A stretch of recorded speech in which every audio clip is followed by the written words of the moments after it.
这是要防备什么哥斯拉怪兽啊？居然会让咱们这么厉害的人都聚在这里。哼，好多都是秘密战场上的老熟人，各个组织的兵马已经杀死。牢里关着的是什么人？这种配置全球罕见。如果有一个人仅仅只是因为在看电视的时候看到某个人说了一句让他非常不爽的话，无论他是谁，身在何处，周围有多少人保护，第二天这个人可能会尿裤子，可能会丢了小命，也可能在屁股上被写上到此一游。这样的人，你们说可怕不可怕？怎么可能有这种人？这样的人还是有的，我还以为只是个传说。快说说，老子的长枪专打传说。此人无名无姓，据说仅靠一人之力，就让全球地下世界那些杀人不眨眼的大佬们改变了规则和秩序。被他盯上的目标，就如同坠入看不见一丝希望的黑暗之中。他的代号，没错，他若为神，天长明；他若化魔，如永夜。有人。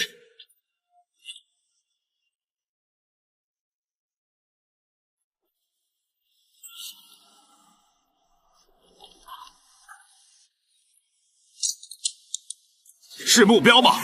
谁会没事来这里呢？哟，美女，咱们打个赌怎么样？啊，你想赌什么？如果老子解决了他，你就做我的搭档怎么样？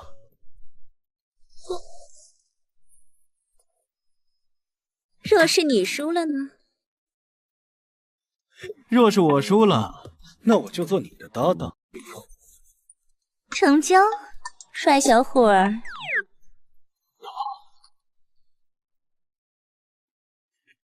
真是最适合狙击的天气了。对方距离这里至少2000米。他的世界第一的狙击记录是3540米吧？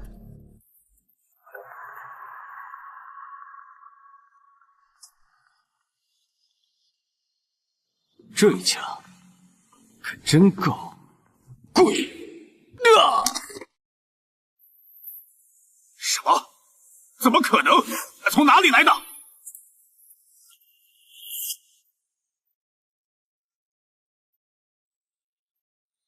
老板，到底是什么家伙？就凭这点东西，就敢跟我们叫板？丫是老了吧？随随便便就被抓走了。我就说他最近胸肌下垂了。当面问他，就知道了。我来，让你尝尝老子调出来的云爆弹。为什么要招惹丫？老大可是超级护短的人呢。大家快干掉他！晚了。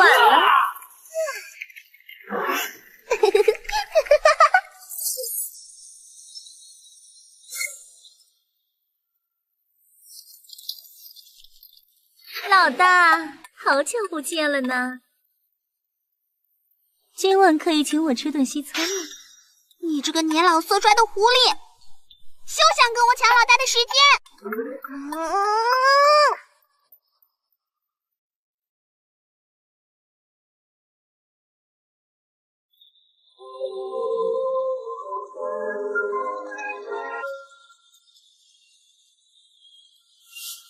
欢迎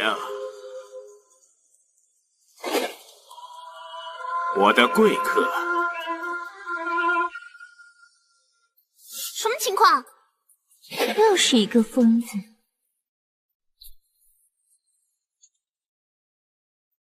说说吧，你还有什么保命手段？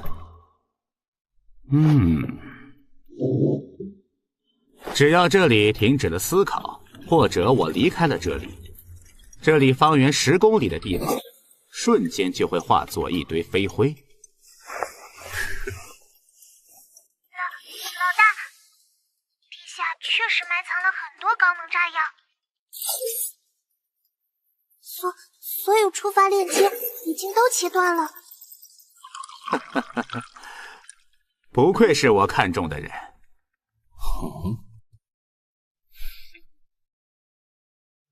我很好奇，你是怎么说服丫配合你一起演这场戏的？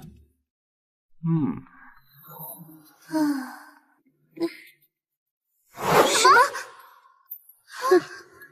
？3句之内，给我一个不杀你的理由。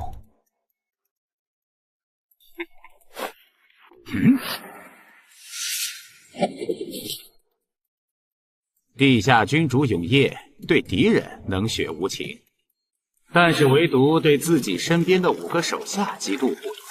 若是不这么做，要找到你，恐怕得费不少力气。第1句，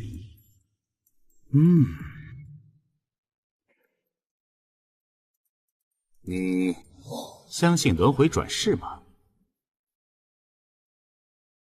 一张照片能说明什么？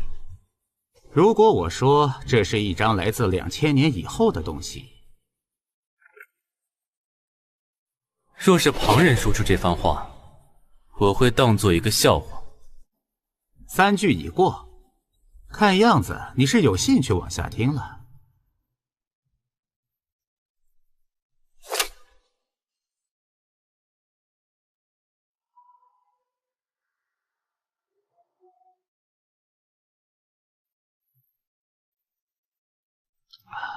距今2000年以后，人类早已进入了修真文明。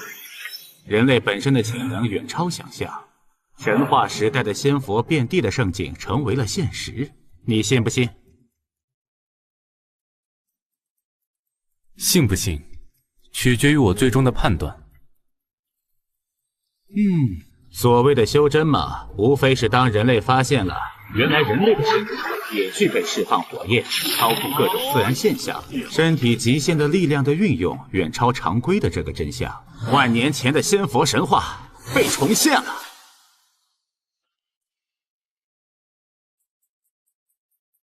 然而，人性始终没有改变。获得了仙佛之力的人们只顾着战斗、争夺权力，完全遗忘了对于人类向更高层次进化的探索。但是，仍旧有极少数人从未停止追寻人类终极进化的钥匙——永生河道这2个让人痴迷的终极奥秘。有一个痴迷此道的人开发出很多新奇的奇门法术，有2个特别的法术让他找到了希望。其一便是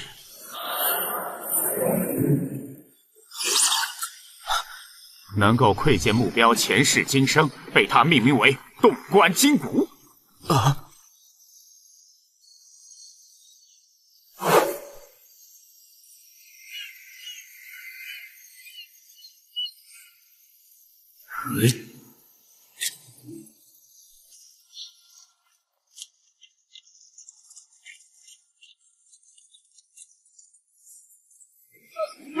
雨来了！雨来了！谢谢神人降雨！谢谢神人降雨！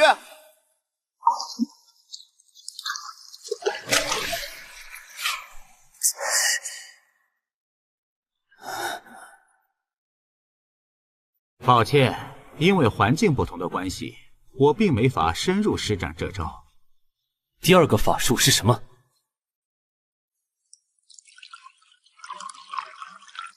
你终于感兴趣了呢。其2便是能跨越时空，和自己的前世们建立联系的葛世明，帮助他寻找着能够动摇天下之才的身处各个时代的豪杰们，说服他们前往那个世界，一起倾覆天下。怎么样，愿意去吗？若是真的能够实现你所说的转生到2000年以后，作为那个世界的你的转世来说，就像是突然觉醒了前世的一切，之后2个独立的人格争夺同一个身体，然后强者胜，弱者亡。没错。啊！开什么国际玩笑？老大你是疯了吗？到底和你说了什么鬼话？你居然要和这家伙去2000年后找一个死了10几年的人！一墨的，老娘就知道你一直想要给姐姐报仇，一直想要老大的命。我也会一起去。什么？你也有病吗？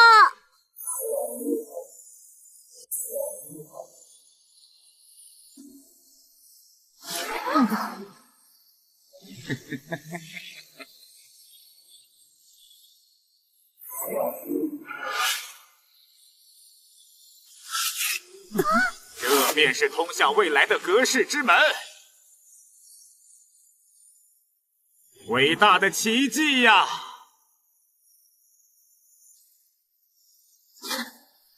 老大，你要丢下我们吗？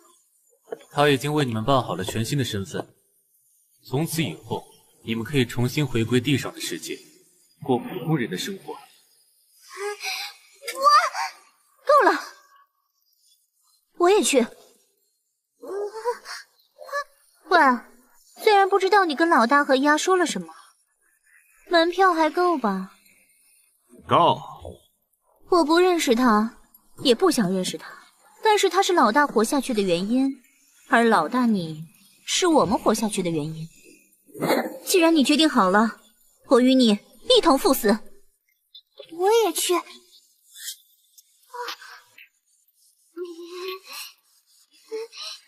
算了算了，不管了，少了我，你们就是瞎子。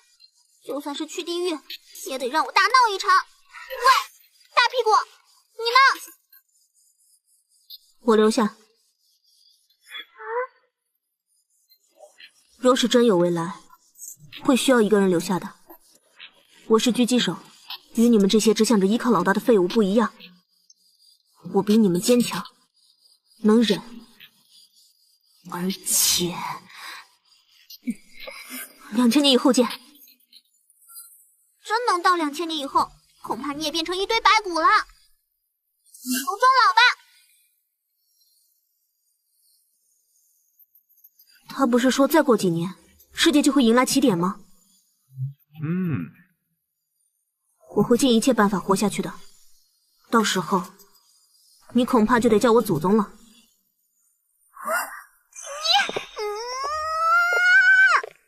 可以走了吗？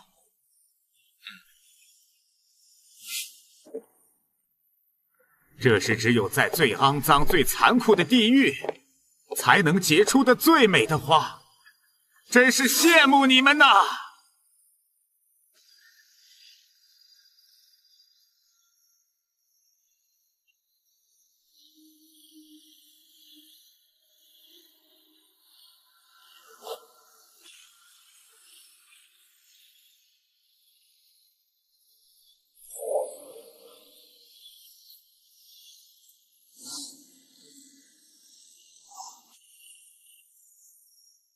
！2000年以后见。永夜君临前20分钟。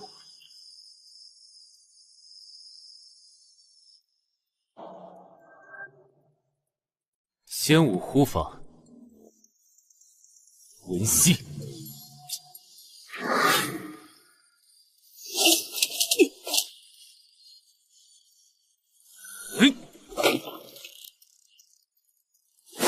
仙武斗技。阳，双，连，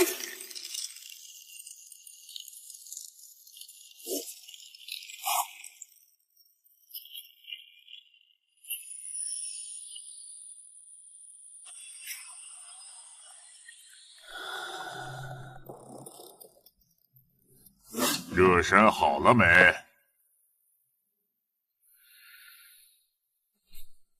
这场打完，钱就够了吧？当然，还有多的。你会遵守承诺，放人的吧？哈哈哈哈哈！一手交钱，一手交人，我奎爷若是没有这点信用，还怎么在中都斗馆界混？哈哈哈哈哈！打完就带我去接人。如果你胜了，要不要做我馆的斗训师？别做梦了，我才不会当狗。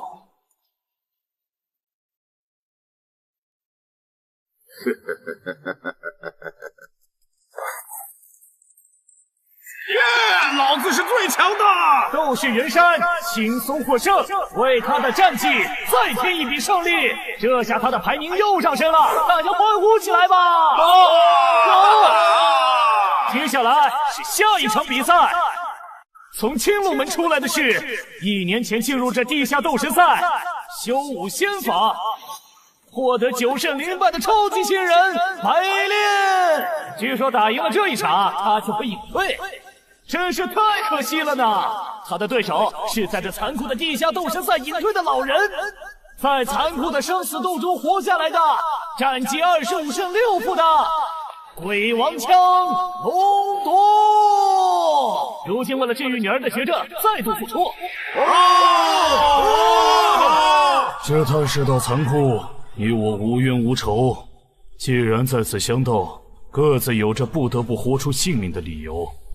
即使给那些自诩高高在上的贵族老爷们当作消遣的乐子，那就生死无怨，各安天命。出现了！这是只有5仙对兵仙才能打出来的壮烈。鬼王江龙夺得以在此地下世界立一身的仙兵斗技仙兵断剑，一枪在手，终身无死角的防御。想要破他，只有一种方法。此枪1丈之内，若无3倍强我，万法不侵。你行吗？不行也得行。仙武呼吸，伏火，金刚锤。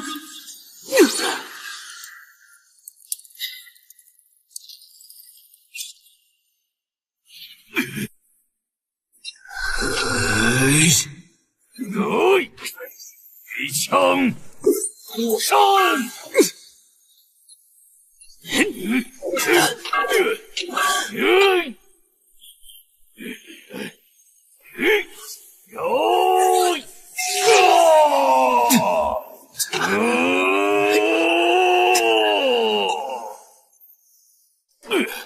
鬼枪还身。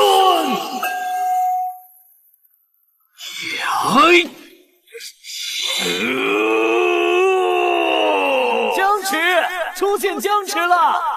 虽然白练刀枪不入，但是龙夺用强力的枪兵剑法穿身，阻止了他前进的脚步。龙夺化解了进退两难的死局，把2人带进了消耗战。很厉害的一招，但是你能坚持多久啊？切！小糊涂，机会！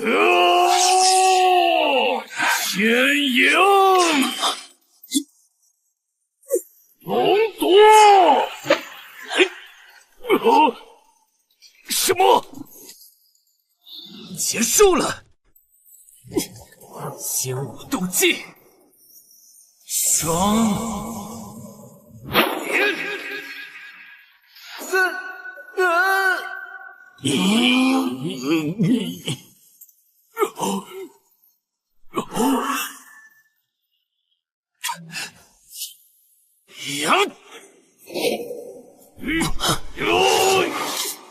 回马枪，我这是怎么？身体里面还长的树。是他。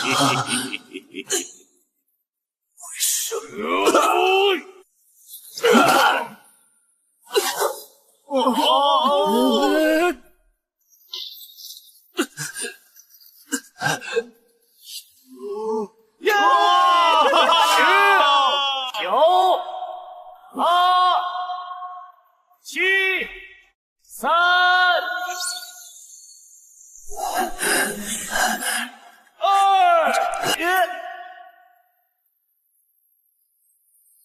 这就是2000年后的世界吗？一过来就感受到了熟悉的味道。就算是来世的我，也仍旧身处这个世界最黑暗的地方，这算是宿命。接下来就交给我吧，2000年后的我。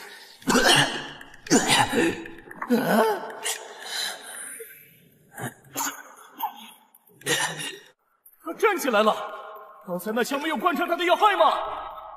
怎么可能？喂，别站起来了！既然活着，就别送死了！那家伙对我隐瞒了很多信息，但不管怎样，既然此战是为了他，我们都有不能退缩的理由。那就得罪了。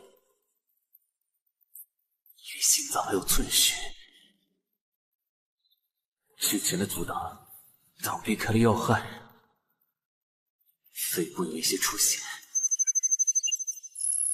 全身肌肉出现撕裂，以及着传遍全身的麻痹感，是这么延时性的神经性药物，这副身体无法再进行持久战了。下一击要决出胜负，五仙法和我在那个时代锻炼出来的暗杀之极致的身体操练法，能够完美结合起来吗？血骨吐纳，气血在肝脏处浓浓的凝聚，首先压制体内残毒，强化肝脏的解毒功能，大量释放能够中和体内残毒的蛋白。烈药。现在百炼的状况很不妙啊，他还有什么反败为胜的计策吗？看这样，龙族并没有趁机攻上去，是身为高手的自尊吗？大血之血，哇，这就是！看来他准备下一击就取他性命。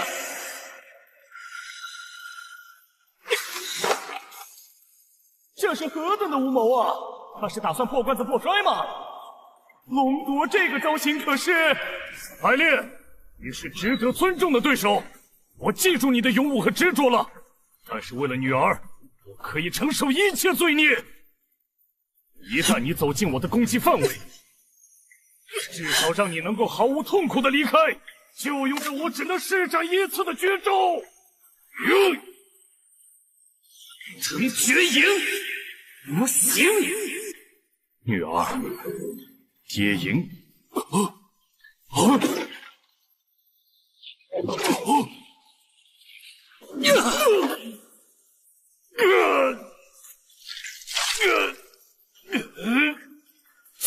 怎么回事？你怎么会出现在这里的？到底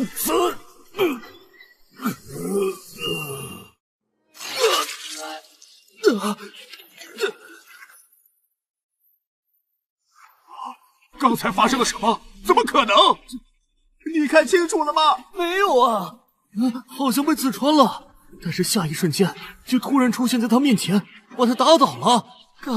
刚才发生了什么？因为速度太快了，乃至于我也有点懵。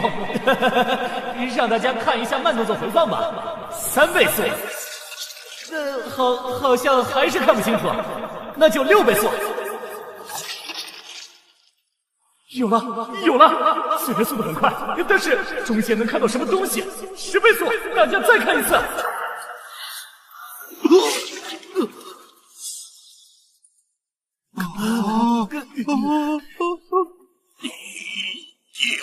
这是何等惊人的神技！计算好龙夺刺出的极限距离，身体后仰的瞬间，利用突刺和收枪这一瞬间的停顿，抓住枪杆，再借助收枪的速度和力道，击中了龙夺的要害。刚才那下是我彻底输了，为何不取我性命？胜利的那个人决定做什么，输的人无权过问。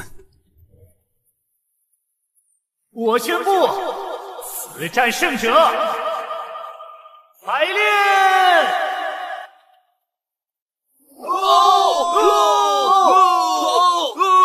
可恶啊！居然害老子输钱，废掉他！绝不能把他给他。没问题，老板。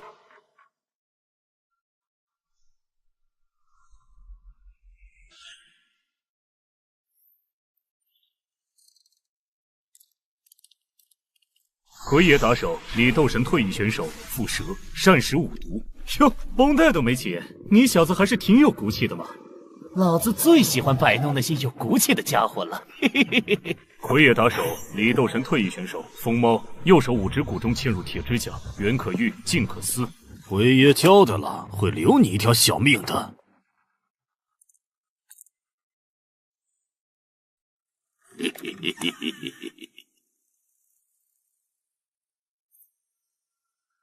就凭你们两个，我一夕之间就能解决，一起上吧。小心干掉那个老东西，就飘到这种地步了吗？老子特别开恩，让你尝尝我新调制出来的猛毒，让你体验一下看着自己从外到里慢慢融化的恐惧吧！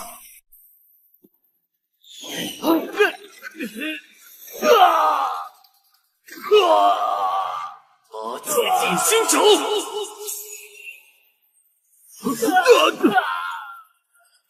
怎么会？先引气功，一二步，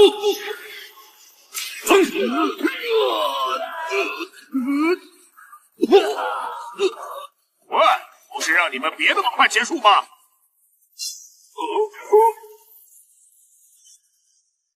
喂，你们。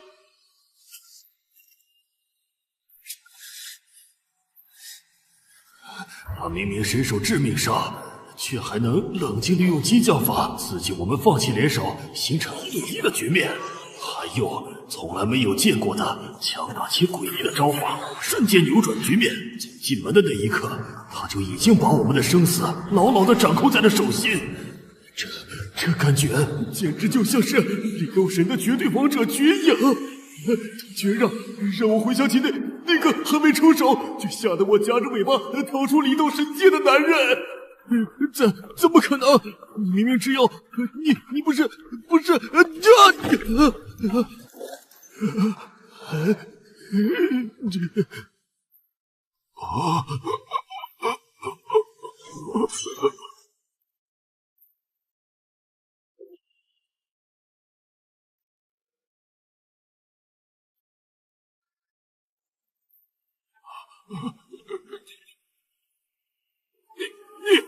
你想干什么？你违背约定在先，想要置我于死地，或取你性命，也是公平合理。杀了我，他也得死！老子已经给他下了斗神印。斗神印，这个时代推动了全国性斗神大赛背后的最高权力者——八柱国民，为了防止斗神叛乱，开发出来的斗神封印，刻印在每一个斗罗的身上，所有斗神的生死全在他们的掌握之中。既然不敢动手，那就乖乖给老子战！是。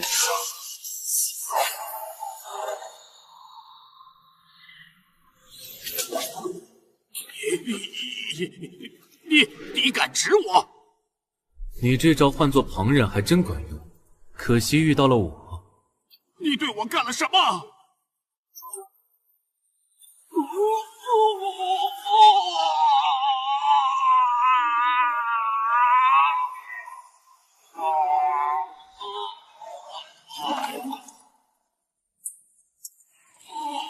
只要你忍不住求我送你去死的办法，有不少，你都想试试。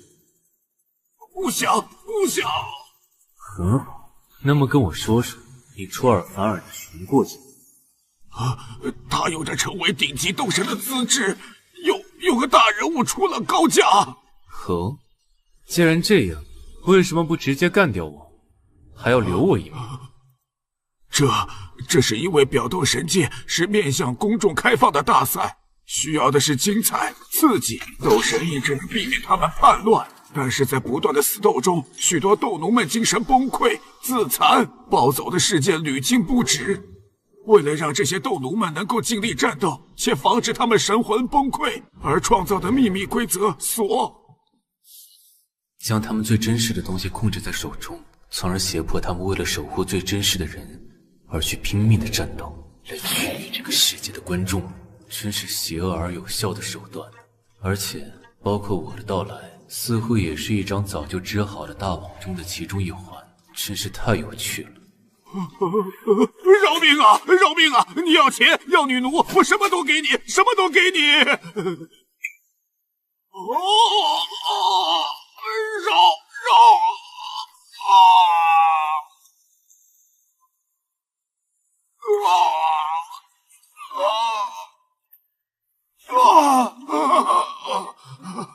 刚才这下只是为了告诉你，死亡对于恶人是种解脱，活着才能身处地狱。你想干什么？我们玩个游戏吧。您说。我会继续替你打理斗神赛，尽量给我安排厉害的高手。而我还会做你斗馆的斗训师，他由我来专门锻炼。都听你的，我都听你的。不行不行，他已经被大人物看中了。我，这是你要解决的事情。作为游戏对等的奖励，我告诉你一个秘密。什么？你只要取我性命，便能解除这个状况。不敢不敢。不用担心，如果你能找到夺走我性命的高手，或者在不被我察觉的情况下解决了我，你的问题就解决了。答案已经给你了，你就尽量的发挥你的狡猾才智吧。你是个疯子！现在带我去见见他。天行斗馆牢房。原本的世界无法了无生死，只要活着心有牵挂，就会不自觉的对于来世缘这虚无缥缈的东西心生向往。来到这一世，却如此真实的让人感受到了这虚幻又真实的东西。这一世遭遇匪徒洗劫，我带着他逃了出来。后来我俩相依为命，以抢食为生。快点吃！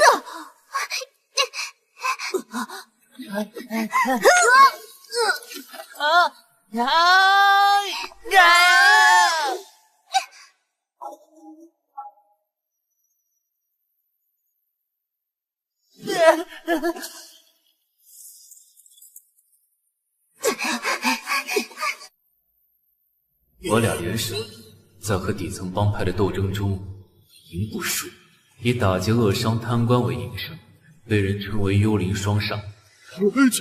钱都给你们了，好汉饶命啊！这些年你倒卖了多少女孩，给那些贵族老爷们当女奴，心里没数吗？还想拿钱买平安？不敢了，不敢了。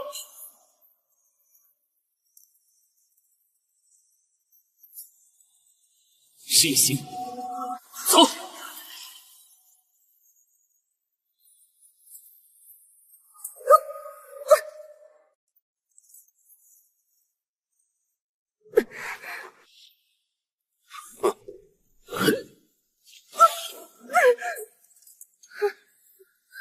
放开！你干什么？你脱身了，才有机会救我。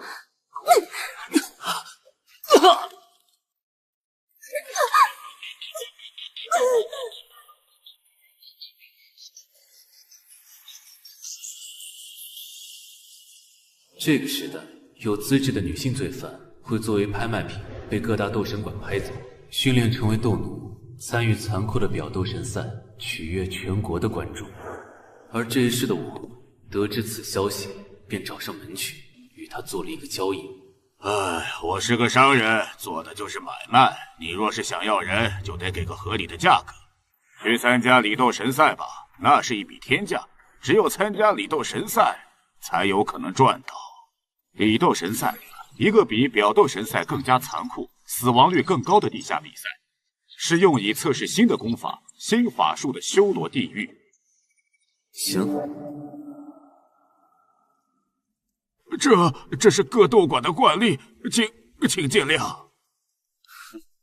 这里是你的地方，可不要失了你馆主的气势。是。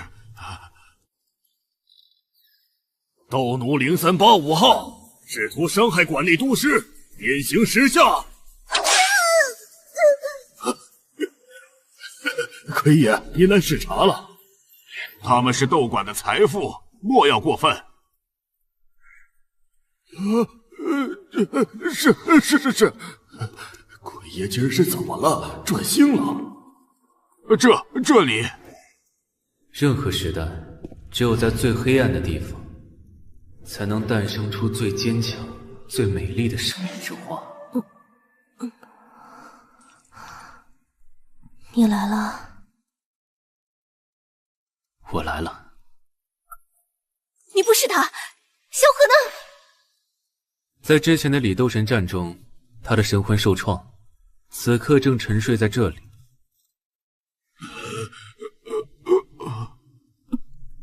他能醒过来吗？能。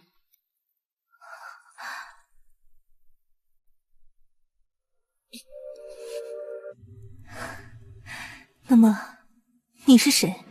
为什么会出现在这里？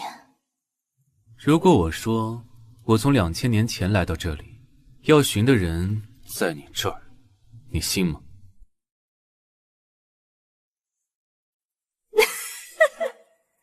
傻子才会用这么低级的谎话来骗人，我信。这么轻易就相信我了？这可是女人才有的感觉。这么轻易相信人，可是很容易没命的。我一般不轻易相信一个人。如果我说你捡回来的是一个从地狱里逃出来的恶鬼，你信吗？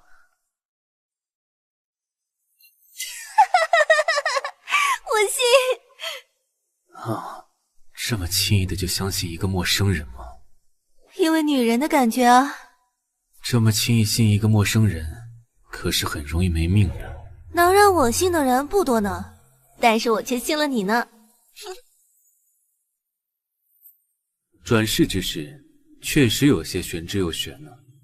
是什么事，让你不惜来到这里找他？这是一个很长却又很短的故事。喂，要讲故事，那就先放我下来啊！合适的时候，你自然会知道。还是先说说你的事。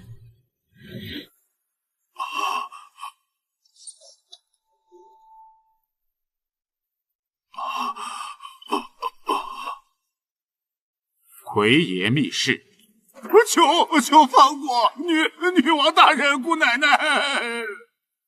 所以这家伙把我卖了，又骗了阿萧。从一开始他就盘算好了。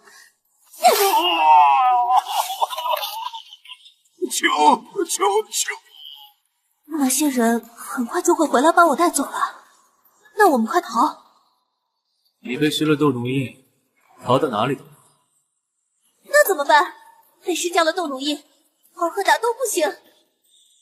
只要有对等的随后手段，也是可以解决问题的，也可以直接强行抹杀。但是硬碰硬是最后的手段。在选择什么样的解决方案之前，尽量了解更多的情况，选择最优方案是一直胜下去的关键。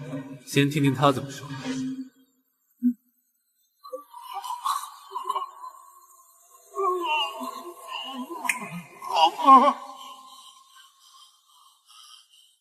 这招还真好用，这是什么法术来着？这不是法术，是2000年的暗杀法，神杀。说正式版，若是斗神馆之间遇到这种违约的事情，有没有可以解决的方案？本来只要赔付本金加违约金，也是可以解决的。喂，你把我卖了多少？这个数2000领金，这么多？是20万。20万！贫穷限制了我的想象力。这些奸商，钱呢？那是卖我的钱，给我！我这辈子都没见过那么多钱，吃几辈子都吃不完。对不起，最近管理缺钱，所以我把钱都压在里头神赛里赌百炼大爷的时候输光了。想现在就打死他，可以吗？让他先说完。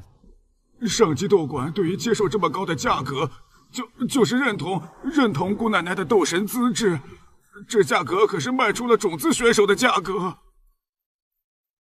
那么果然还是只有操控或者处理掉他们的馆主这种方案了吗？这么淡定的说出这样的话，对方可是上级斗馆，这个人是疯了吗？其实还有一种方法，以武止争。以武止争，这是斗馆界的地下规矩，一般都在于评级斗馆之间私下解决利益纠纷的规矩。双方会派出自己的理斗师或者物色来的守馆强人来决斗，胜者决定一切。但是上下级之间因为资源的差距，很难找到同等级的斗师，所以很好，简单又直接的办法，你去安排吧，由我来出阵。你要去哪里？先去见一个人，再去找一个人。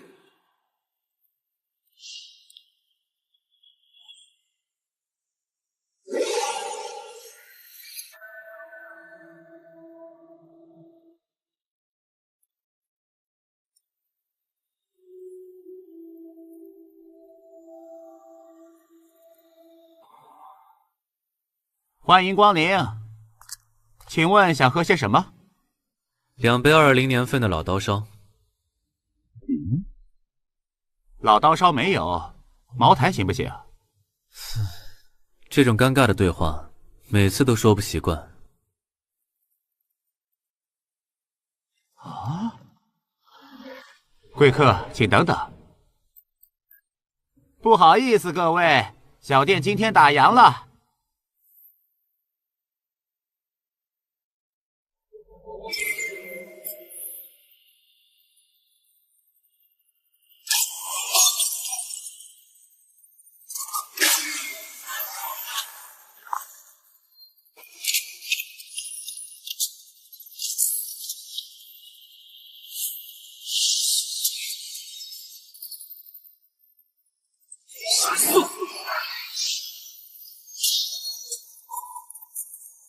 这个欢迎仪式还真是热闹。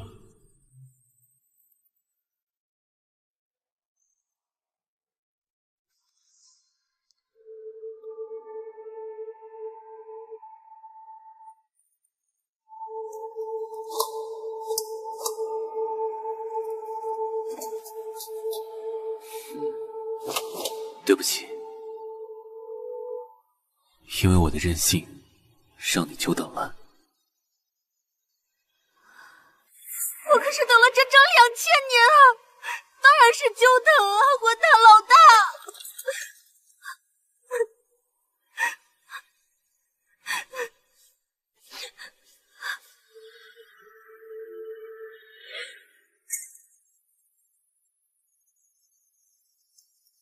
和我说说吧，这2000年都发生了些什么？老大，你虽然变年轻了，但是这份只属于你独有的微笑，只有我们能看到呢。因为你们是我最重要的同伴。自你们离开后1年，如那个人所说的，旧世界的起点便出现了。几个神秘人物突然以仙人之姿现身于世，布道传法于世界，人类从此便由科技文明走向了探索人类自身极限的修真文明。那几个是什么人？不清楚。让人感到可怕的是，即使以当时老大你所掌握的全球情报力量，居然找不到这几个人的来历。你都做了些什么？我用老大你留下的财富和资源，组建了这个存在了2000年且遍布世界的组织。渗透到世界的每个角落，收集一切能够收集到的情报，记录一切能够记录的历史。因为我知道，老大你在这个时代一定用得到。然后，为了不让自己和老大见面的时候变成一个小老太婆，我开发了一套活体冷冻复活设备，结合我学习来的归西法，每隔100年我会重新出来几个月，了解当时的各项情报，处理引得重大事务，便再次沉睡。现在刚好第20次。即使现在在这个世界还流传着关于我的传说哦。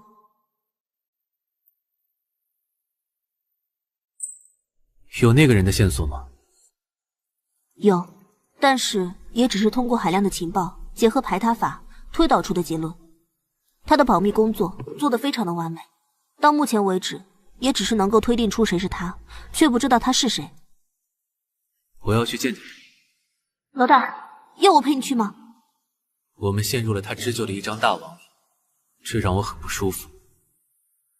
我想单独和他聊几句。他就是这个时代最具权势的8柱国之一，龙氏当家人的第3子，龙冠氏。好，还有一件事，找到他们。好。老大，我给你做安排。龙家守卫森严，而且高手无数，千夫进龙家。老大，我给你做安排。龙家守卫森严，而且高手无数，千夫进龙家。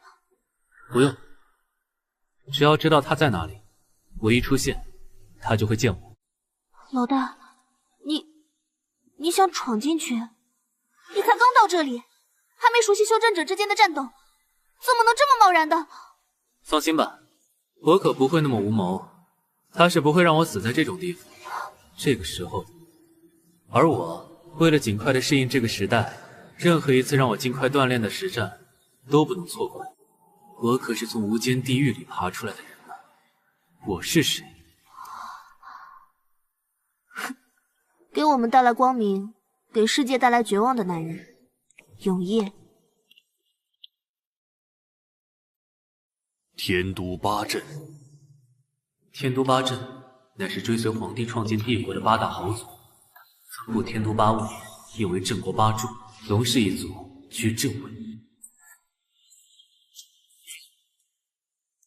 若欲求胜，首重4支：知天、知地、知己、知彼。根据这一世的记忆，主流的修真法术分为4大门，着重开发生命的体系，潜雷驱火之类的武器，还有可御气随心的剑术，以及着重神秘灵性的神术，各有所长。我所修的便是体修一途，实力加深，手可坚刚不坏，将肉体潜能开发至极限的范围，威力强大，更有体修所衍生的斗技双连，但是会大幅消耗体力和能量。站住！你是何人？此处乃8柱国龙氏一族封地，若要进入，出示行令。此刻我在上一场斗神赛的伤势还未愈合，无法施展斗技，正好试试体修结合2000年前的中华秘传武法会有什么样的效果。喂，让你站住，听见没有？石头是你将全身的力量聚集于手掌掌心，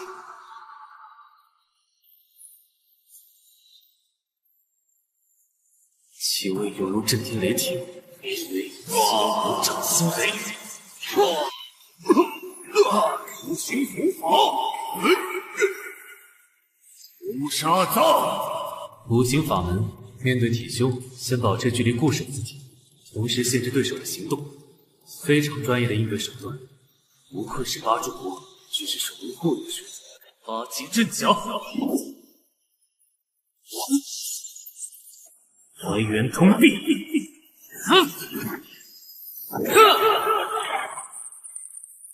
谢大牛，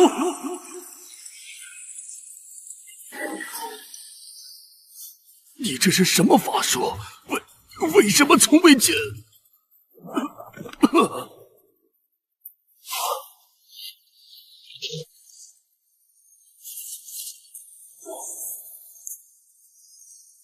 他来了，感觉怎么样？还是那么可怕，在不断的快速的变强，把华夏经过千年洗炼的古暗杀法，结合仙武体修的境界结合起来，变得越来越熟练，越来越丰富多彩。你觉得他此来的目的是什么？应该是察觉了你真正的目的，才过来找你，顺便利用龙氏的战力进行决死修行，快速的让自己进入这个时代斗仙最强战力之列。这进化速度有点快呀，毕竟在那个时代，他可是已经将自己的精神和肉体锻炼到人类极限的地下皇帝永羿。你不想去试试吗？还不够，还不够，还差一点，再等等。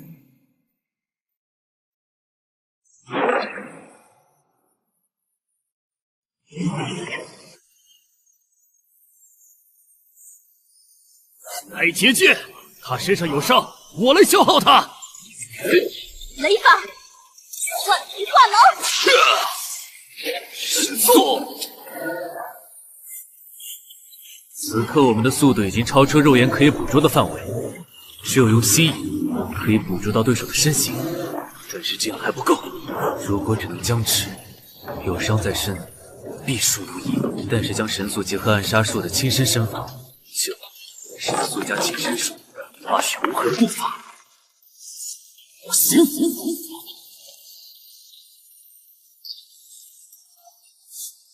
雷法，万雷封诀。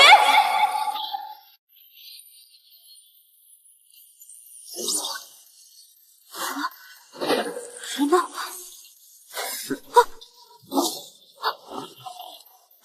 感谢你助我修行，到我了。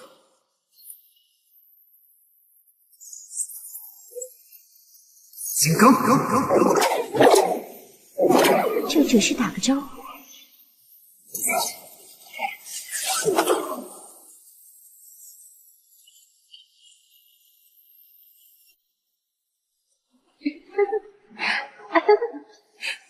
这无穷无尽的攻击，你能抵挡多久呢？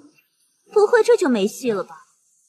真是豪迈又优秀的法术啊！一边吸收碎石，一边再喷射发射出来，源源不断，生生不息。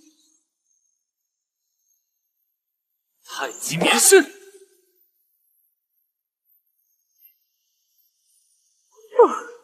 他想干什么？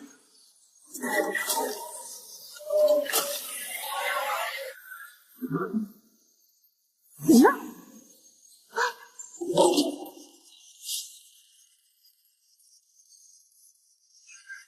我认输。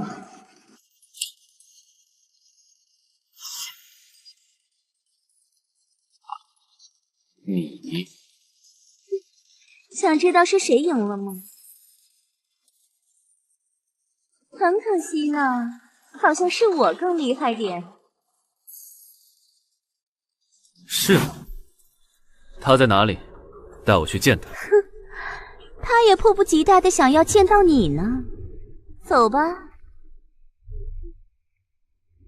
对了，现在我叫紫月，别和我的前世搞混了。我和他虽然性格完全不一样，但是对男人的审美还是合拍的呢。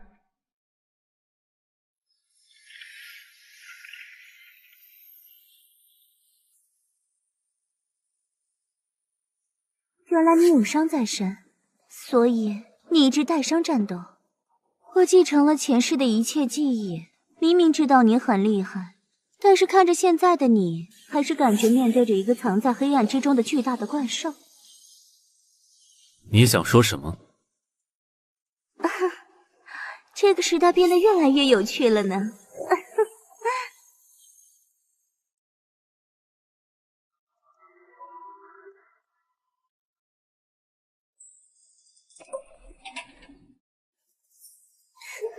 请进。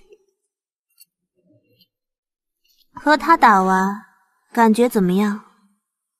亲身感受的可怕。您挑人的眼光真准。很惊讶吗？再次出现在你面前的我，超出了你的想象。确实超出了我所能预想的所有想象。那就换个方式交流吧，毕竟我们也不是很喜欢这幅图景呢。我们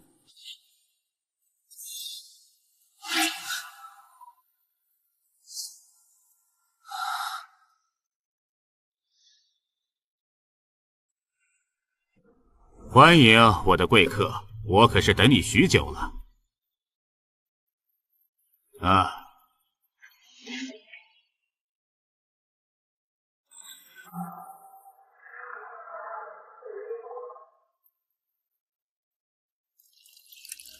这样是不是就有一种熟悉的感觉了？请坐。所以，这就是刚才所说的你们。这2000年前的鸡尾酒，可是这个时代不曾有的好东西呢。若是觉醒前世人格和现世的人格毫无芥蒂的互相接纳，加上一点特殊的体质，便可以共存于同一副身体里。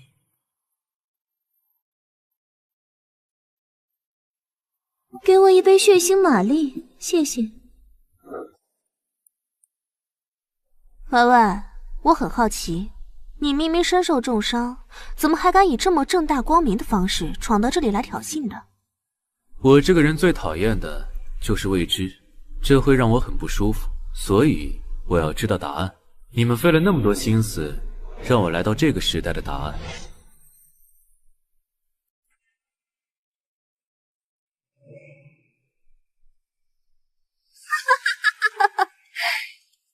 我输了，还是你更了解他？我自罚一杯。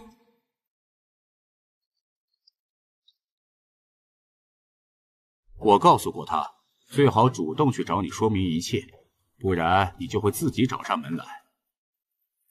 虽然我们互相接纳了彼此，但是就算是你把他描绘成多么可怕的样子，本座身为八柱国龙家这一代的当家人，就算你找上门来，又能怎么样呢？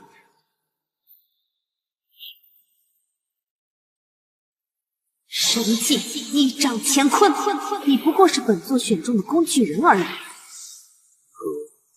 八柱国是什么意思？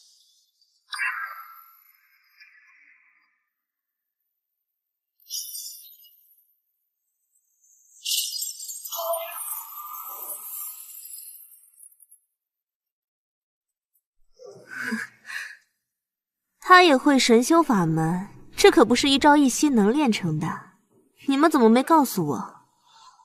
我不是说过，在那个世界，没有人能了解永夜帝王的全部啊。这不是神修法门，是密宗无上正道密修梦幻观。看样子和神修很相似嘛。可以开始聊聊了。你问吧，我知无不言。给我找好了锁，所以才敢这么自信的知无不言吧。聪明人之间打交道，隐瞒是件风险很大的事情，没有筹码的合作同样是件风险很大的事情。将我从2000年前带过来，还做了这么多布局，这件事本身，即使是这个修真的时代，也需要调动国家级别的资源。我要知道你们的计划。哼，真是个迷人又危险的男人呐，让我第一次涌起身为一个女人的情感。是吧是吧，继承了前世记忆和感受的我，可是很清楚地感受到他的魅力呢。不过不同于男女之情，还要在那之上，感觉就像是能够毫无保留的信任，为之赴死的感觉。女人啊，总喜欢把话题带偏，就由我来说明一下情况吧。2000年前被后世称为隔世五仙的5位圣者，让世界走向了起点，整个人类文明的根基被彻底颠覆。金钱、权力的魅力远远比不上人人皆可成仙以及永生不死。虽然至今也没人了解五仙的来历，以及他们后来又如何从历史中消失，但是普通人可能拥有绝佳的资质和超强的实力。过去的权力系统被颠覆，随之而来的是500年的黑暗时代，礼乐崩坏，信义无存，纷争不断，直至在500年后出现了一个超绝人物李云，使得世界暂时得到了稳定。我不是来听故事的。这很重要啊，因为500年的黑暗时代已经让隔世五仙的仙道大学变得残缺不堪，但是自凌云峰之后的1000多年间，更是仙路断绝。有能力和智慧的后人们一直在努力的构建和重新开拓仙道之路，而到了现在，能够再现的最高境界仅仅只有金丹之境。所以现在即将出现新的变化，但是由此带来的力量变化与原本的权力根基将再次出现矛盾。真不愧是能被称为永夜的人物，我真是选对人了呢。没错，其实这表里斗神赛制，表面上是为了作为帝国稳定工具，作为全民竞技娱乐，其实是八柱国为了研究金丹境之上，停留在文献记载的元婴心境所设置的实验场。经过数百年的测试和观察，我们已经发现了通向下一个境界的道路，但是随之而来的是对新境界的极端渴望，和由此带来的对八柱国权力以及国家根基所带来的不确定性产生了强烈的矛盾。八柱国们面对这个情况，分成了激进派和保守派两个没有妥协的对抗势力。所以你就是激进的那一边，成了刚才那副样子。权力算什么？即使是金丹境，人类的寿命也不过区200年不到。但是那元婴境界是内蕴盛开，寿元可知800，有了更多的时间，不是比金钱、财富更有价值的东西吗？就可以探索更深的可能性，怎么可能有人能抵住这种诱惑呢？你说是吧？这和我有什么关系？因为我就快死了。八柱国共议国事，原本4对4，势力均衡的时候，谁都不敢轻易动手，因为谁都不愿承担失败。而我的激进行动导致的结果，平衡崩坏。保守派一旦占了上风，激进派的势力就会面对保守派的全面围堵清剿，最后很可能演变成一场诸国之间全面战争。双方的矛盾已经不可调和，如果早晚都要打，不如趁着我还没完蛋之前就提前开战，这样保守派的胜算就大大降低。以此为底线，大家一致同意推出一场范围可控的秘密战斗——8节争霸赛，由各自选出或者培养的最杰出的战斗代表参与里斗神赛，最后夺魁者拥有世界走向的权利，而你便是我们经过筛选而定下的龙氏代表。行了，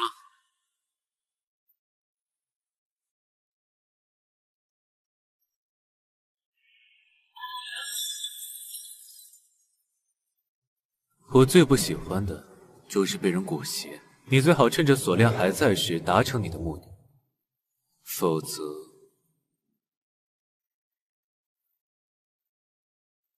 你们会迎来比失败更悲惨的结局。他原来是这么可怕的人物吗？确实可怕呢。这里告诉我，最好相信他的话，除非我们确信自己1000%能赢他。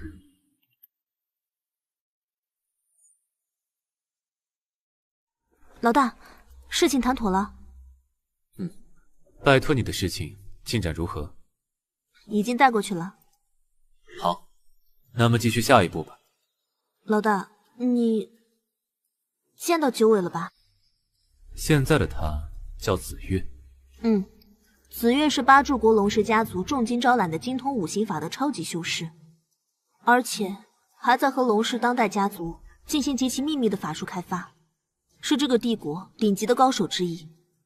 他觉醒输了吗？他可是号称千面人，将各大国所有政要、军方势力玩弄在手中，超级谍报女魔头啊！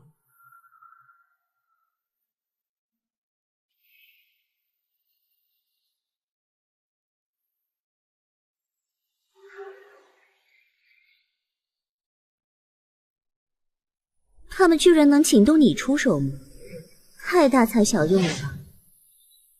我很好奇，他们给我看了什么价码？我欠了某人的唯一的人情。这么贵的价码，他们还真是舍得用在我身上了。我是不是该感到荣幸？那么，你准备好了吗？等等，再等一会儿，再让我确认一次。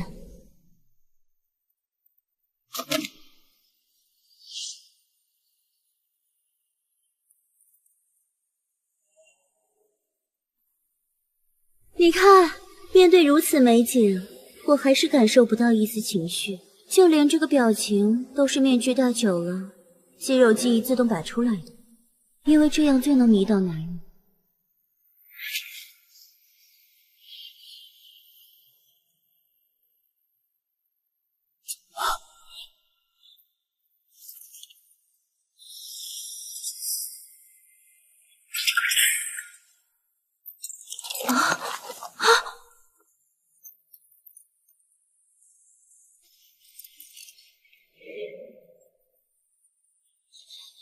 你干什么？我不是都去死了吗？放手！放手啊！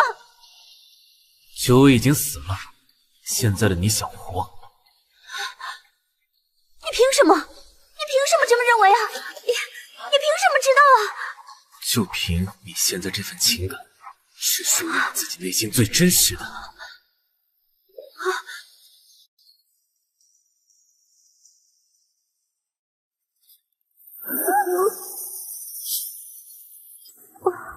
我已经无处可去了。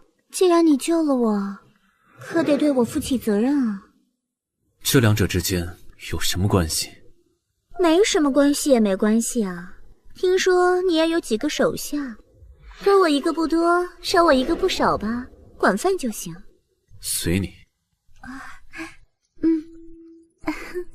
喂，大会的窗户谁赔啊？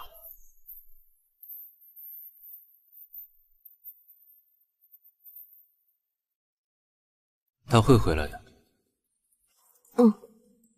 走吧，去见见那个人。好。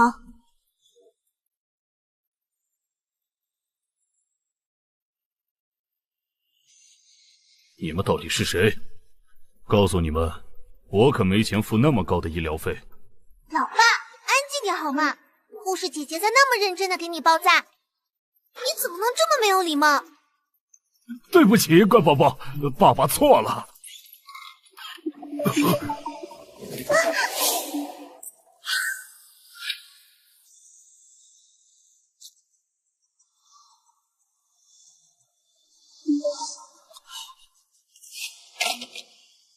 这些都是你安排的，为什么留我一命？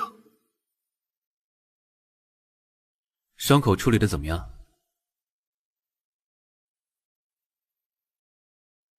处理完就出去吧。把孩子也带出去玩会儿。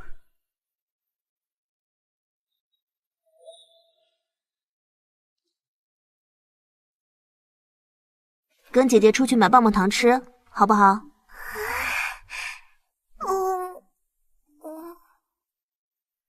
去吧。谢谢姐姐。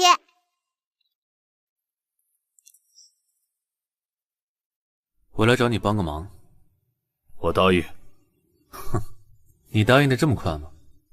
老子的命都是你给的，现在还能和女儿在一起，就是对我天大的恩情。我这条命就归你了，说吧。替我取一人的性命。好。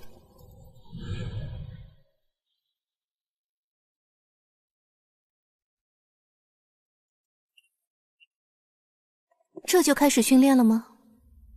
没错。大人，昨日一人大闹八柱国龙氏峡镇的，就是您吧？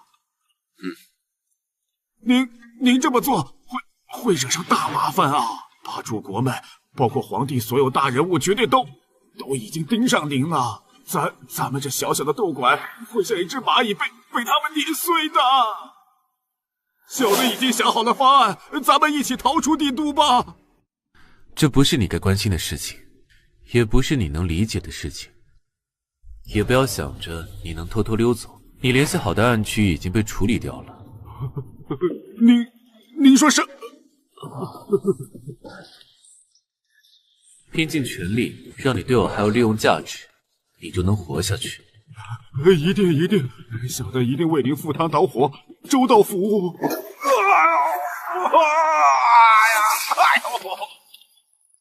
不要脸老东西！姑奶奶教训的是，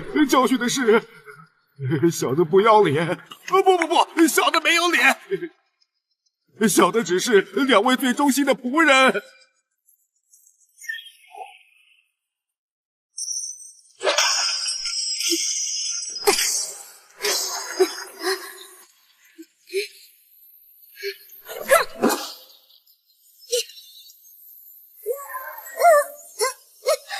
清场，都出去！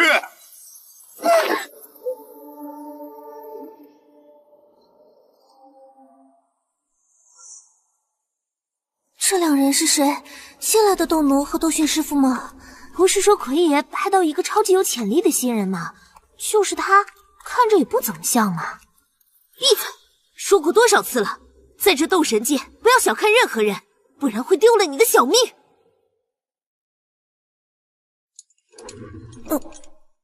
我得修炼多久才能拿得起这个？这是人的身体能够打出来的吗？这不是今天的主题。根据斗神赛制的规定，每个被打上斗奴印的人，半年内至少要参加一场不限等级与规模的斗神赛。所以新人斗神的丧生率是极高的，大多是缺乏实战经验，以及被恐惧与胆怯束缚了手脚。那要我干什么？活下去。什么？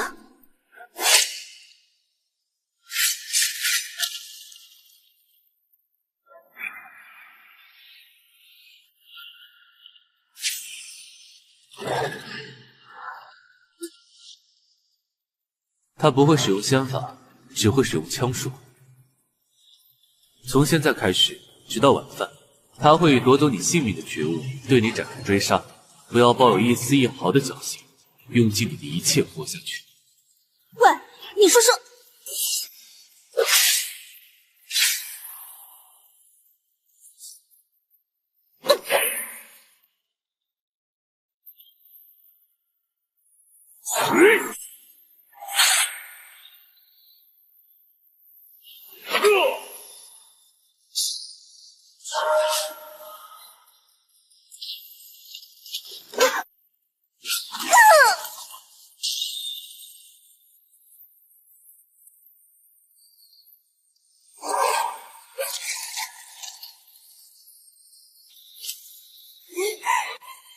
从小就在为了生存而拼死争夺资源的环境下成长，对于杀气有着深入骨髓的敏锐，身体自动做出反应，这短短一瞬间的处置反应，快速的让自己进入死斗状态，既不莽撞也不胆怯，而是第一时间跳出对手的攻击范围，集中精力观察对手，面对杀招并没有恐惧，而是瞬间直觉式的做出应对。这种野性的直觉犹如一只野豹，这样的良才美誉让人不自觉的想要将它打造成天下无双的样子。这里就是传功室。你也进来。好嘞。嘿，您坐，我来给您做介绍。小的曾经就是斗馆的解说，专门负责修行解说的。因为人缘好，意外打探到斗神赛牌外赌局的内幕信息，押上了全部身家，发了横财，才开启了这间斗馆的。哪个时代都不缺你这种左右逢源又有野心的人物，时机和运气到了，还有可能登上那最高的地方。不敢，小的只是想发点小财，混口饭吃。爷，您才是超乎小的想象的大人物，小的一定全力辅佐您，做好你的跟班。开始吧。得嘞。之前已经向爷讲过斗奴的来源和掌控体系，接下来该要介绍斗奴的培养，包括境界的提升与法术门类的选择与修炼。为了让斗奴能够快速的参与斗神赛，目前主流的便是符丹，兴起于10年前，以速度快、结单率高而广受好评。有什么副作用？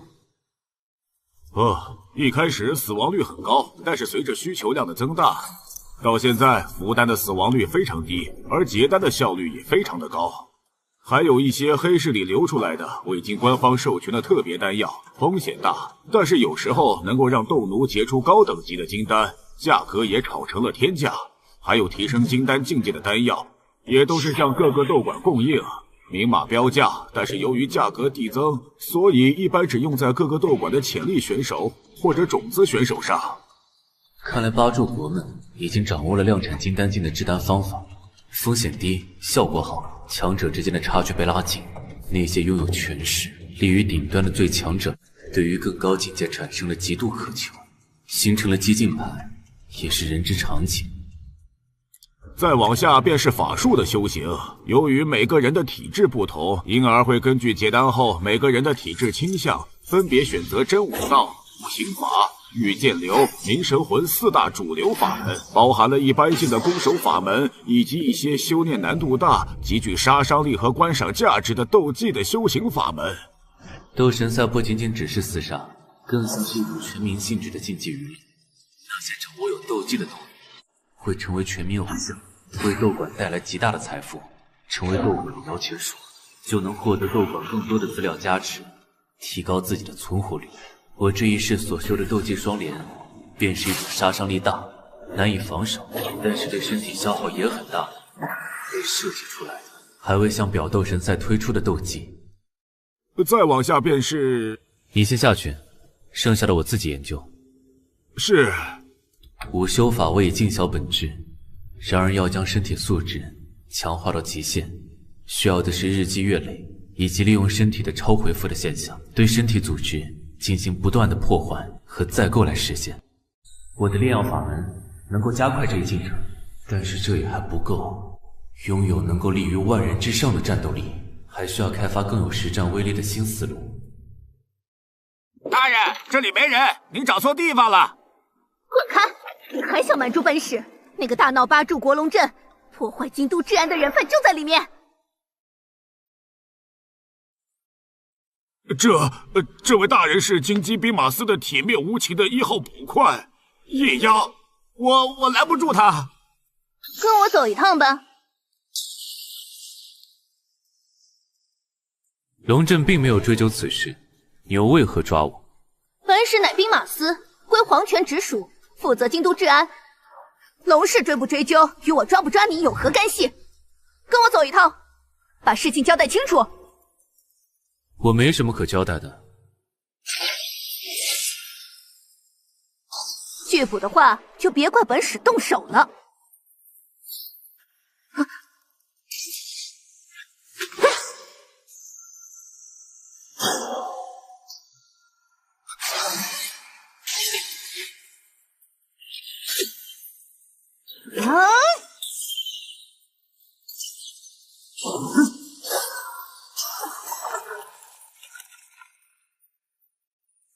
好手段，再来！躲躲藏藏，别想跑！木神通、金天童、前世。暗杀古法，起杀神通术，这是区别于4大术法类系统之外。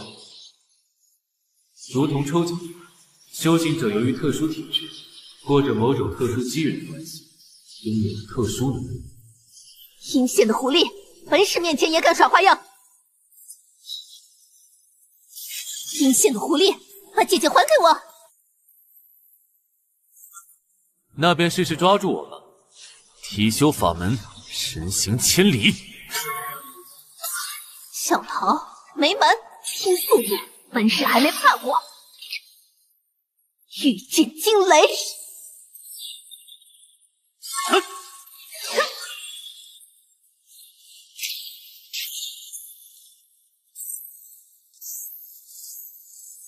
我亲手抓住你的！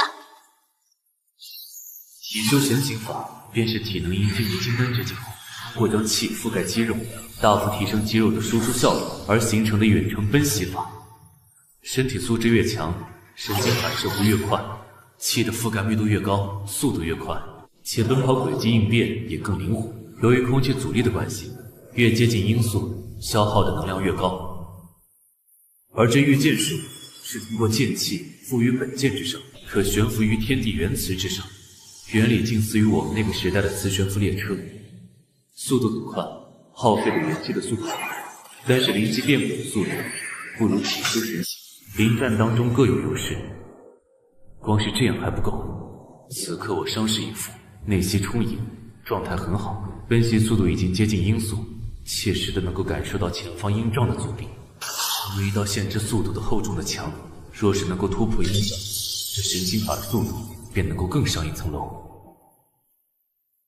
压低重心，调整身形，减少阻力的同时，在前足后蹬地发力的瞬间，以爆炸性的气灌注4头肌、腘绳肌、屈髋肌、腹肌、小腿肌群，形成足以突破壁障的炸力之势。神行千里，进阶法门，过楚关。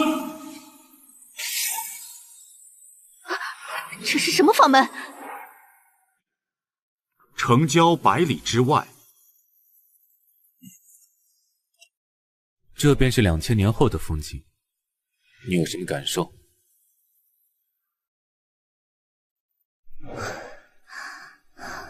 孤独且陌生的世界，老大，我终于把你等来了。以这种方式来找我，出来见我，这里是个适合谈话的地方。你发暗号的话术还是那么蹩脚。我有什么办法？还不都是你自己造成的？单枪匹马闯龙阵，还安然无恙的出来。你知道你现在被多少双眼睛盯着吗？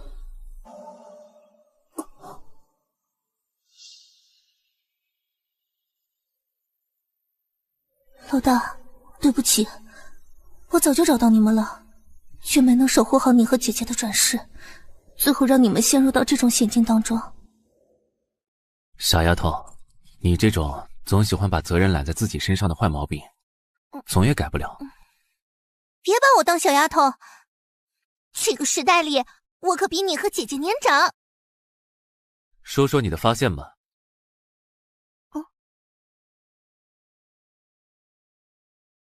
从出生开始，我便抱有了之前一切的记忆。为了找到你们，以及能够有资格和能力站在老大的身边，我从懂事开始便开始重新锻炼自己。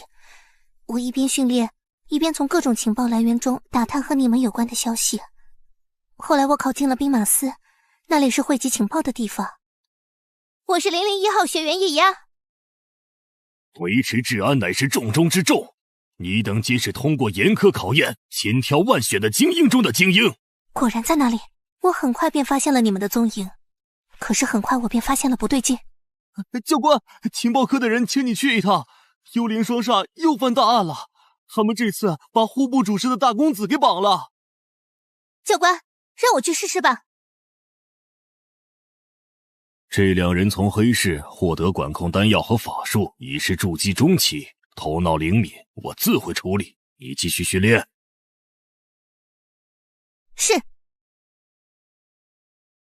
此后几年的时间，你们不断的犯案，教官虽然都有采取行动，但是官方说法都是你们太过机警和狡猾，总能逃脱抓捕。我多次申请想要以抓捕你们为名和你们有所接触，却始终被各种理由驳回。直到1年前姐姐的转世被抓后，你的转世便加入了李斗神赛。直到最近你和龙驼的比赛，我就知道终于等到你来了。你的观察力进步了很多，换做以前的你可不会想那么多。此战胜者海烈。为了不让人怀疑我与你的关系，你知道我是忍耐了多久才找到这个合适的机会才能来接触你吗？让你久等了。能够等到老大，又能够再见到姐姐，多久我都愿意等。老大，那个人处心积虑的控制你和姐姐的目的到底是什么？代表他们参加李斗神赛。据他所说，八柱国正在谋划一场涉及到决定这个国家生死的顶上战争——八节争霸。用叶江龙官事所言向叶押尽数道来。有想到什么？李斗神赛效仿我们那个时代拳击赛的赛制，参赛选手需要先打排名，进入前15的选手以及上一届的斗神一起重新竞争斗神的头衔。看似是个讲究实力的规则，各方势力为了获得斗神的排名，其实会采用很多黑暗的手段，包括下药、超能消耗、伤害累积等方式，无所不用其极的来打击对手，扶持自己的种子选手。这种局面在我们那个时代也经历了不少，我们都是怎么处理的？任他妙算千万，神通广大，后具之法千万条，我等只行霸道，微服一切，是为斗神。决死修行，以战养战，以最快的方式将身心进阶到最巅峰的状态。所以这便是老大你闯龙阵的原因。这只是其一，其二是为了保护的。正如你所说，独闯龙阵之后，其他势力的人必然会关注我。若是我展现出了超出他们预期的价值和战果，那些本质上与我没有敌对关系的人，随时会因为我的需要，转而对我开出更高的价码，而这便又会使得龙氏为了不激怒我，从而不断抬出更高的价码来拉拢我。彼时他们用你姐姐来束缚我的筹码，便会反过来化解。前提是，只要老大你一直赢下去。还有，我有事需要你调查。好，我需要这几年的帝都以及周边藩镇的所有犯罪数量和分布图。好的，老大，这事交给我了。时间不早了，擅闯龙镇之人法力高强，我苦追不及，只能先行回禀。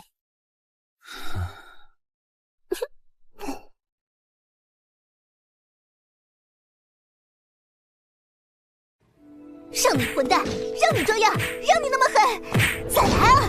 不是要取我性命吗？气势呢？杀气呢？起来，我还能再战500回合！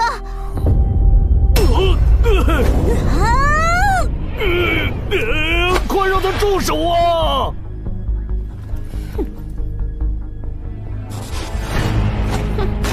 我还以为找来了什么高手，就这？你的表现确实出乎我的意料。看来难度还能提升一下，那就找个更厉害的对手给我吧。对手还是他，不过这次在不杀他的前提下，1招之内把他放倒吧。你这家伙可真会难为人，一会儿让我杀他，一会儿又让我不杀。1招放倒，这太小看我了吧？你能办到吗？不行的话，就我来。不杀还是有点难度的，不过问题不大。那便开始吧，一瞬间就可以结束了。喂，别小看我啊，我也是生死里打滚过来的。那就废话少说，用尽你的全力，做好准备吧。怎么完全变了一个人似的，让人浑身发麻。以金丹中期的境界释放出来的杀气，犹如实质用尽全力之间的差距。退出你的攻击距离，看你怎么1招放倒我。来了！怎么可能？我明明已经跳出他的攻击范围了。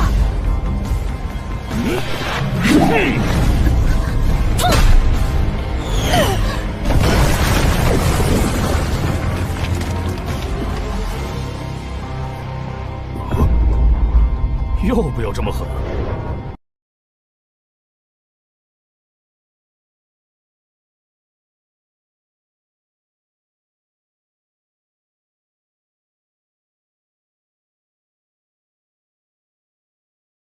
爸马上回来陪你。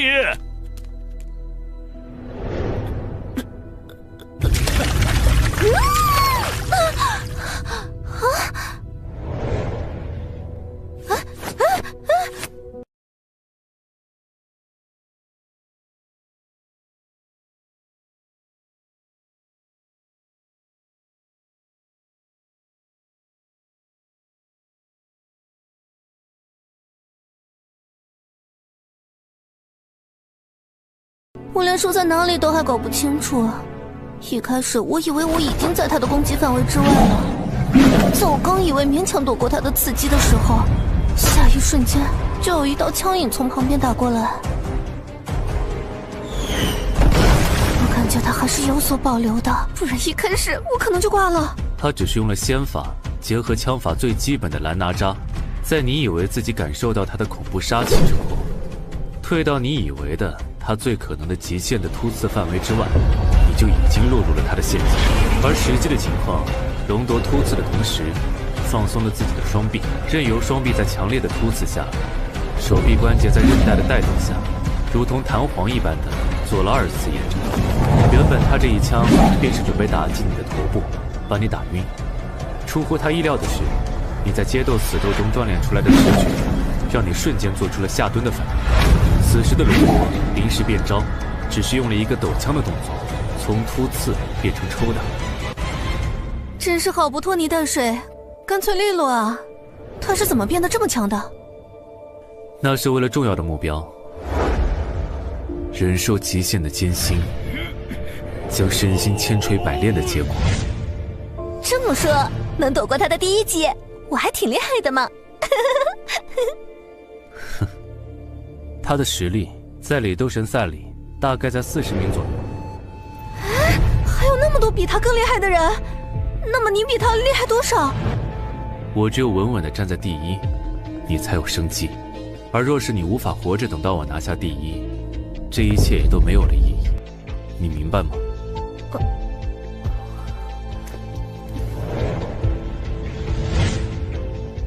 我要怎么做才能变得更强，一直赢下去？我还以为你会消极得更久些呢。开什么玩笑！如果消极就能活下去，那我早就是消极之王了。想要快速变强是有捷径的。快说，快说！极限训练还不够，向死而生，不断地在生死边缘活下去，将你的战斗潜能激发到超越极限，你才可能在短时间内超过那些已经在斗神赛上通过不断的胜利拥有了地位和实力的高手们。只有不死才能活下来是吧？我可真是毫无退路啊！不过我不就是这么一路活下来的吗？要我干什么？尽管来吧！真是两个疯子！老子我经营斗馆10多年，从来没有见过这样的人物，让人忍不住想要看到他们的故事的结尾。两位需要什么，尽管吩咐小的，小的一定全力以赴。的确需要你办事。请说。我要能够助他凝成无垢金丹的丹药。什么？无垢金丹？这玩意儿还只是流传在极少圈子里的情报，我也只是听说一点而已。您是怎么知道的？不该知道的不问，你能活得更久一点，记住了吗？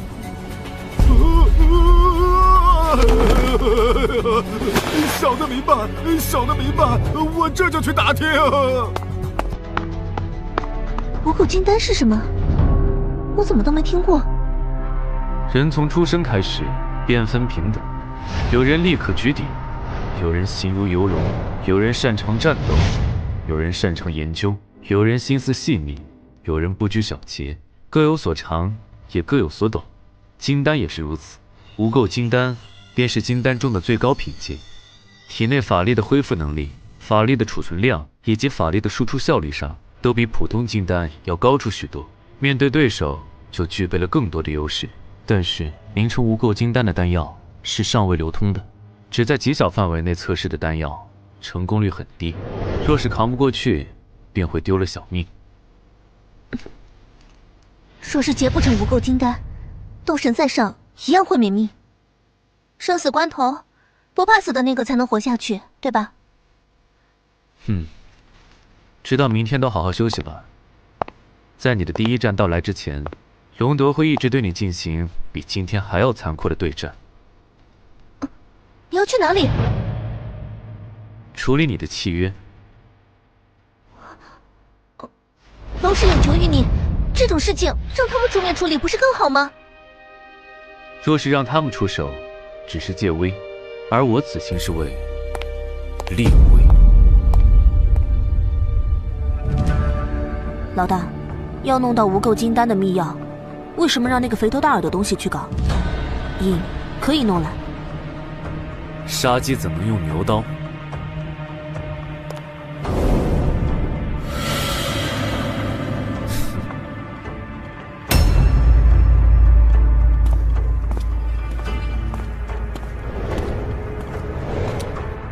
有什么事吗？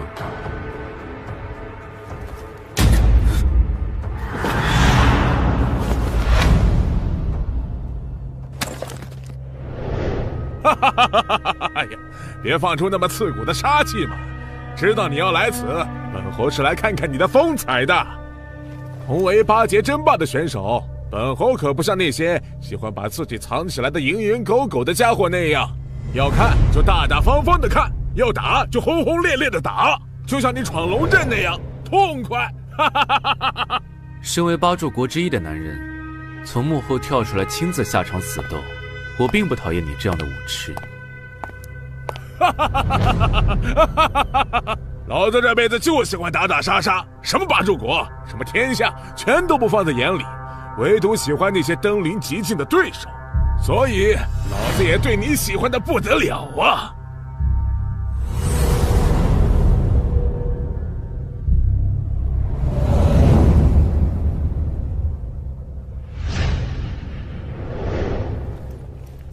这里是老子的麾下一处产业，别那么客气，直接进去便是。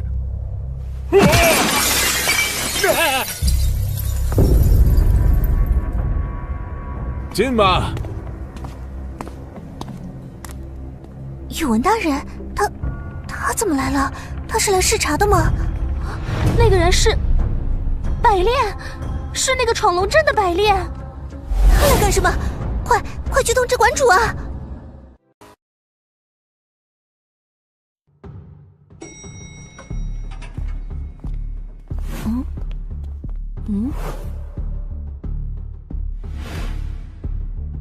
大老板，这里可是你的产业，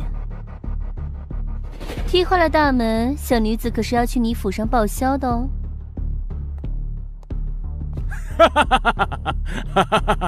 小影，怎么感觉你变美了呀？少奉承你！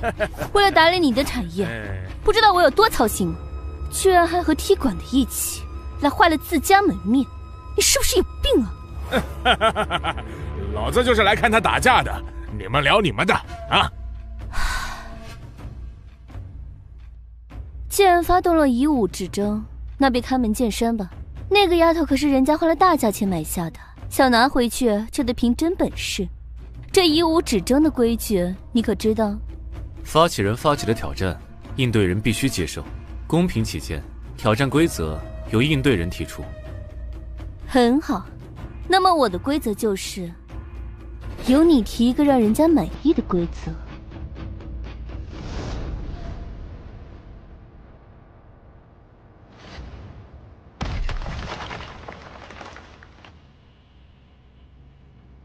随你派多少人，到你喊停为止。我若出了这脚印，便算输。好气魄！这个世界上能说出这句话的，要么是不知天高地厚的傻子，要么就是登峰造极、自负无敌的大豪杰。月影，你怎么说？你知道你刚才这番话，可是惹恼了多少人呢？去吧。老子来会会你！元魁，李斗神赛排名23，无修法门，开山神力。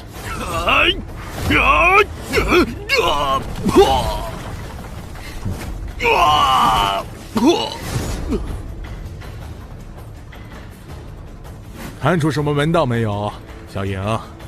这元魁能够在施展金刚劲的状态下急速冲撞，即使比他厉害的高手也不敢硬接这招。刚才那一瞬间发生了什么？居然连我都没看出个玄机来。哼哼，他只是简单的抓住个傻大个，顺势将他丢了出去，仅此而已。面对如同一块重型巨石的高速冲撞，若是想抓住并且丢掉，简直就是最愚蠢的做法。错过一丁点时机，不是被撞飞出去，就是被撞断手臂。他这是在展示实力的绝对差距。若非如此，又怎会被那个人选中？真想和他打个痛快！站着不动，任你本事通天，在剑修面前就是个活靶子。试试再下这招吧。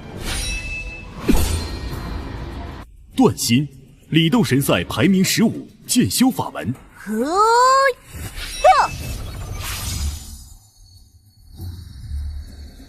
这样，阁下还如何接住？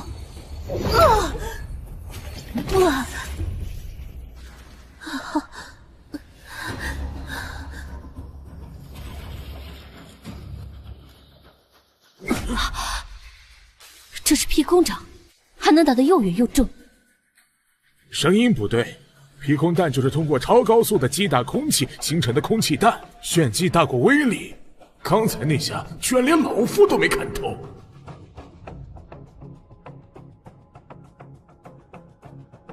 才2下子就顶不住了吗？馆主该不会就只有这些手段吧？你们也是靠实力才打下名声的斗士，这2下便把你们镇住了吗？用火的来！五行火法，喷炎。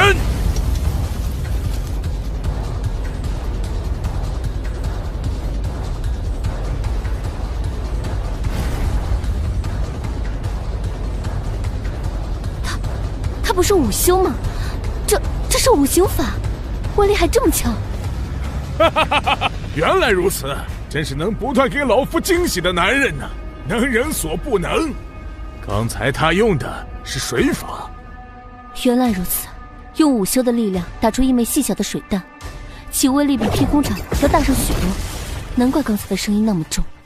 我也看过他战斗的录像，还只是一个平平无奇的午休，只是和那龙夺争个有来有回。